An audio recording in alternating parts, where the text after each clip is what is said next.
Let's see how we can align the text, because the one that we see now is not the right way. We could align anyways. Okay, so what we could do is, it's all left aligned. This one is left aligned. We could at least bring the location to the middle. So I'm gonna use the TD and say text align is left. When you say text align is left, the text will be aligned left. So inside each cell, so TD is basically cell, right? So inside each cell, text has to be aligned in left. Say if I keep this, I think it should be center. It will all be in center. Now, don't get confused. The TD, when you say TD text align is right, it is applied to all the TDs. So if you have a class name, okay, let's have a class name then. So what I'll do is, let all the TD be height of 30 pixels, but let's have a center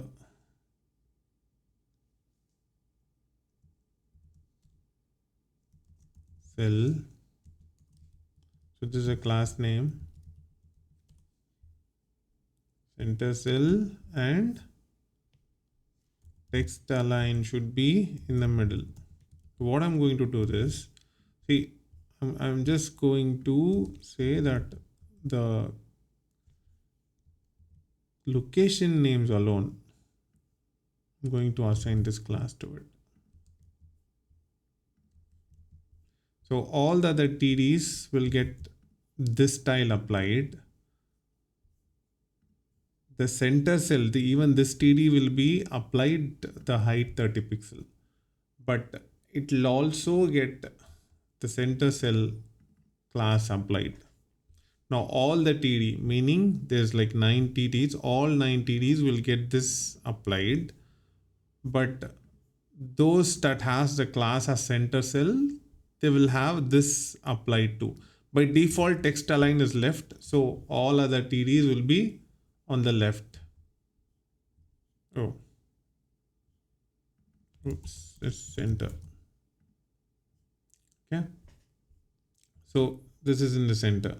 Now if this is confusing, I'll show you how the class and the element select as conflict. Now if I give 100 pixel here, what happens? Okay, this should be a wrong example. I'll tell you why. Anyway, you need to know why that happened. So I gave this 100 pixel, right? So these 3 columns will get 100 pixel.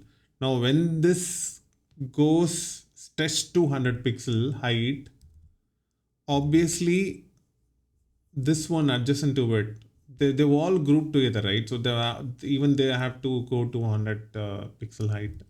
Now that should be a bad example. What I'll do is I'll show you an example for color. Now the TD default is text align is left. So this has basically overridden only for these 3 cells, but color is default by black. But anyway, I'll just give blue here.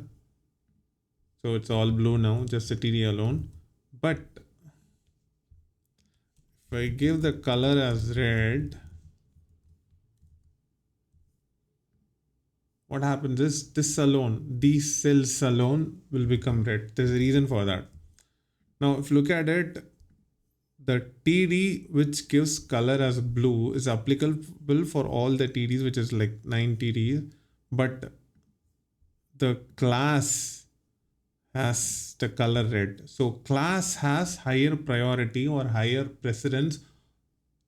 So when it comes to that, class will take more precedence. I have a separate session to explain which one precedes what. But I'm explaining this because of the example that you saw. So I don't want you to get confused. So we'll also look at in that session, but just try to keep this in mind that the class has more precedence over the element sectors. So yeah, so this has been applied. Now that's for the horizontal alignment. When we say text align, that's horizontal alignment. We have something called vertical align. Vertical align is for vertical alignment. I hope you saw that this all went to the top or the middle or the bottom. So these are the ways you could align in table: text align and vertical align.